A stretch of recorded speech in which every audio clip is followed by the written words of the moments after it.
अस्सलाम वालेकुम। हज़रत अबू हुरैरा रज़ी अल्लाह अन्हु से रिवायत है कि हुज़ूर फ़ख्र आलम सल्लल्लाहु अलैहि वसल्लम ने इरशाद फरमाया कि अल्लाह ताला के नज़दीक कोई चीज़ दुआ से बढ़कर बुजुर्ग और बरतर नहीं है।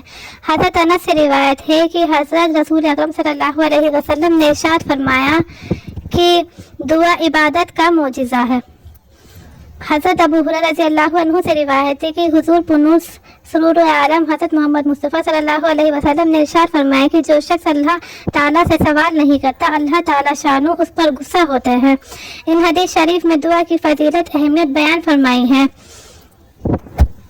हदीस नंबर 11 में फरमाया कि इबादत में अल्लाह के नज़दीक दुआ से बढ़कर कोई चीज़ बुजुर्ग और बरतर नहीं है।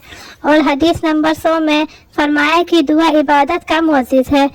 छिलके के अंदर जो असल चीज़ होती है उसको मुक्स कहते हैं और इसी मुक्स के दाम होते हैं। बादाम को अगर फोड़ो तो उसकी में गिरी निकलेगी, इसी गिरी की कीमत होती है और इसी के लिए बादाम खरीदे जाते हैं। इबादत बहुत सारी हैं और दुआ भी एक इबादत है, लेकिन ये इबादत बहुत बड़ी इबादत है।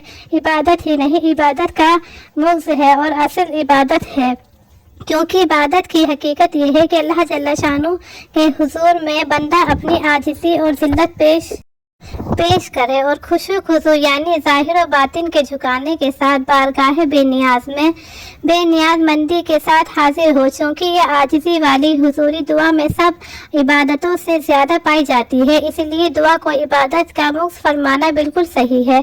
जब बंदा अपने को आजिज़ महज जानकर ये यकीन करते हुए दस्ते बद्दुआ होता है कि अल्लाह ताला गनी और बेनियाज है, उनको किसी चीज़ की हाजत और ज़रूरत नहीं है, वो करीम है, खूब देने वाले हैं, जिस कदर चाहे दे सकते हैं, उनको रोकने में अपना कोई नफ़ा नहीं, तो उस यकीन की वजह से हुजूरी बारगाह में मोह हो जाता है और इस तरह से उसका शुगल सरापा इबादत बन जाता है और उसको इबादत का मोजिज़ नसीब फरमाते हैं।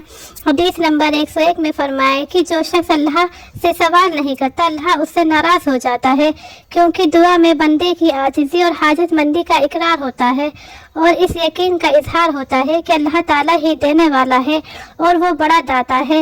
इसलिए दुआ अल्लाह ताला की रज़ामंदी का सबब बनती है और जब कोई बंदा दुआ से गुरेज करता है और अपनी हाजतमंदी के इकरार को अपनी शान के खिलाफ समझता है तो अल्लाह ताला शानु उससे नाराज़ हो जाते हैं, क्योंकि बंदे के इस तर्ज अमल में तकब्बुर है और एक तरह से अपने लिए बेनियाजी का दावा है। हालांकि बेनियाजी अल्लाह जल्ला शानु की ख़ास सिफत है, इसलिए दुआ ना करने वाले पर अल्लाह जल्ला शानु गुस्सा हो जाते हैं।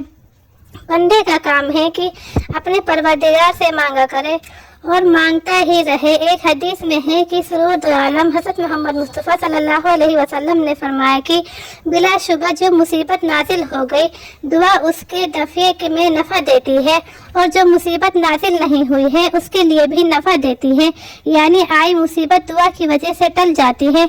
लिहाजा अल्लाह के बंदो, तुम दुआ को लाजिम पकड़ लो। हज़रत इब्ने उमर रज़ी अल्लाह ताला अन्हुमा से रिवायत है कि हुज़ूर अक़दस सल्लल्लाहु अलैहि वसल्लम ने इरशाद फरमाया कि तुम में से जिसके लिए दुआ का दरवाज़ा खुल गया उसके लिए रहमत के दरवाजे खुल गए। फिर फरमाया कि अल्लाह ताला से जो चीज़ें तलब की जाती हैं उनमें अल्लाह को सबसे ज़्यादा महबूब ये है कि उससे आफियत का सवाल किया जाए। हर मोमिन मर्द औरत को दुआ का ज़ौक़ होना चाहिए, अल्लाह ही से मांगना चाहिए, इसी से लो लगानी चाहिए और उसी से उम्मीद रखनी चाहिए।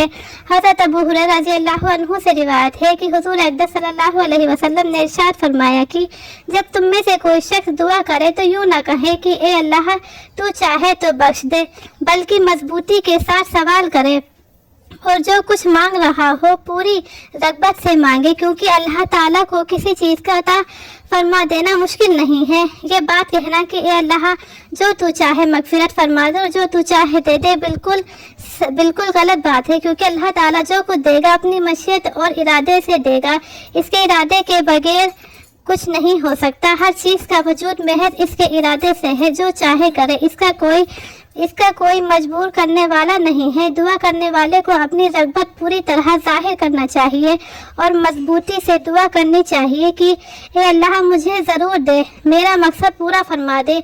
ये कहना कि तू चाहे तो दे दे یہ بات واضح نہیں کرتا کہ مانگنے والا اپنے کو واقعی محتاج نہیں سمجھتا. اللہ سے مانگنے میں بھی بے نیازی اور محبت رہا ہے جو تکبر کی شان ہے. حالانکہ دعا میں ظاہر و باطن سے عاجز اور حاجت مندی ہے اور اپنی ذلت ظاہر کرنے کی ضرورت ہے.